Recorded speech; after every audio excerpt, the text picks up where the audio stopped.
Sebelum melanjutkan, jangan lupa subscribe dulu. Terima kasih. Bab 358, Boneka Darah. Sementara Jian Wushuang menggali keterampilan pedang di Menara Pedang, benua Nanyang berangsur-angsur tenang. 1 tahun berlalu dalam sekejap mata. Setelah menghabiskan setahun di menara, Jian Wushuang akhirnya keluar. Dia telah terus-menerus mempelajari dan berlatih ilmu pedang selama tahun ini.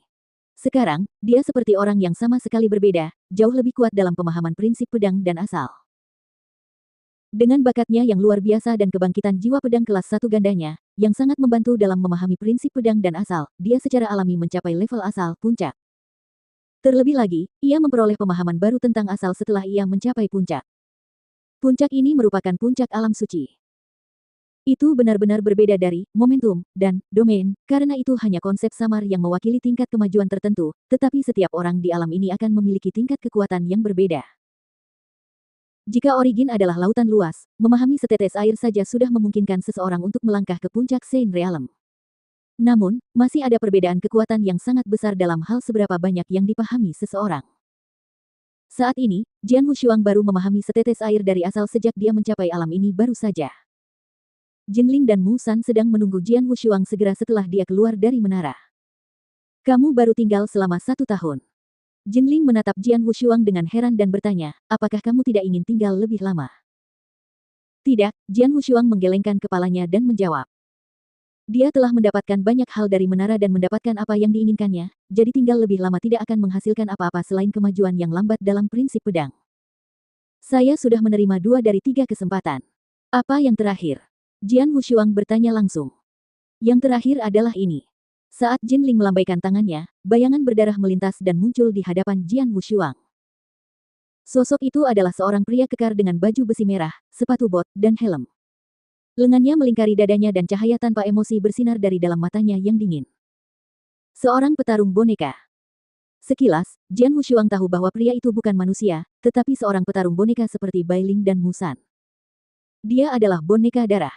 Jinling menatap Jian Wushuang dan menjelaskan, dia bukan pejuang boneka biasa. Dia diciptakan untuk membantai dan menghancurkan. Karena dia tidak memiliki kecerdasan, dia hanya akan menuruti tuannya. Dulu ketika leluhur pedang berada di puncaknya, dia tidak hanya berbakat dalam prinsip pedang. Dia juga berbakat dalam hal membuat boneka. Dia menciptakan Mu San dan aku dan memberi kami kesadaran. Boneka darah ini adalah boneka pejuang terkuat di antara yang pernah dibuatnya. Jian Wushuang menatap boneka darah itu lekat-lekat. Tanpa mengeluarkan satu gerakan pun, Jian Wushuang sudah merasakan tekanan mengerikan dari boneka yang berdiri di depannya. Tubuh boneka darah ini sekuat senjata ajaib. Ia juga memiliki serangan, kecepatan, dan pertahanan yang sangat baik, jadi ia hanya memiliki satu kelemahan. Permata darah diperlukan untuk memberinya kekuatan setiap saat, tambah Jinling. Permata darah. Jian Wushuang mengangkat alisnya. Ya, seperti ini. Jinling membalikkan tangannya dan menunjukkan 3 batu permata kuning lilin kepada Jian Wushuang. Permata darah adalah satu-satunya benda yang dapat memberi kekuatan pada boneka darah. Aku akan memberimu 3 ini untuk saat ini. Jinling menyerahkan permata itu kepada Jian Wushuang. Jian Wushuang memegang permata itu di tangannya dan bisa merasakan kekuatan mengerikan yang terkandung di dalamnya. Dia merasa takjub. Dengan 3 permata ini, kamu bisa menggunakan boneka darah ini 3 kali. Tentu saja, jika kamu ingin meningkatkan kekuatannya, kamu bisa menggunakan ketiga permata itu sekaligus. Jinling melanjutkan, namun biasanya, dengan hanya 1 permata, boneka itu akan jauh lebih kuat daripada seorang ahli di puncak alam suci. Mendengar ini, Jian Wushuang mengerutkan kening, lalu bertanya, yang berarti, semakin banyak permata darah yang dikonsumsi, semakin kuat jadinya. Benar. Jinling mengangguk. Jika kamu menggunakan 10 permata sekaligus, kamu akan mencapai batas kekuatannya, tetapi itu adalah batas maksimalnya. Begitu ya. Jian Wushuang tersenyum tipis. Meskipun boneka darah itu hanya berdiri di sana, belum memperlihatkan kekuatannya, Jian Wushuang dapat mengetahui bahwa boneka itu sangat kuat karena tekanan yang luar biasa telah meningkat dalam hatinya. Dengan boneka ini, dia akan memiliki 1 kartu truf lagi. Karena kamu sudah menerima 3 hadiahmu, sekarang saatnya bagimu untuk pergi, kata Jinling. Jian Wushuang mengangguk sebelum bertanya, level apa yang perlu aku capai untuk memenuhi syarat mengikuti uji coba ketiga? Ujian ketiga berbeda dari 2 sebelumnya.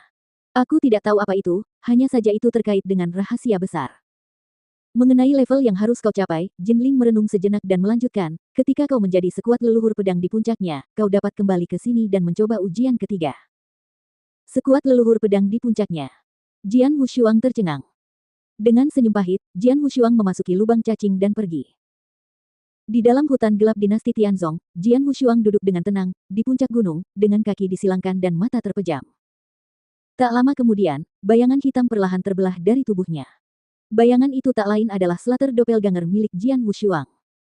Lebih dari setahun telah berlalu. Sekarang, Doppelganger pembantaianku akhirnya terlahir kembali. Jian Wushuang mendesah dalam hatinya. Dia kehilangan Slater Doppelganger miliknya di dinasti Tang saat dia dikejar oleh Tan Feng. Dia telah mengerjakan yang baru ini selama lebih dari setahun sebelum dia menyelesaikannya. Di tanah leluhur, aku menerima banyak hal dan sangat meningkatkan kekuatanku. Dengan teknik pedang kelas 1, kartu trufku, dan doppelganger pembantaianku yang baru, inilah saatnya untuk menyelesaikan perseteruan antara aku dan Istana Kaisar Suci. Jian Wushuang mendongak, menatap langit yang tak terbatas. Kemudian, secercah cahaya melintas di matanya. Sementara itu, niat membunuh yang luar biasa melonjak keluar dan menyapu langit.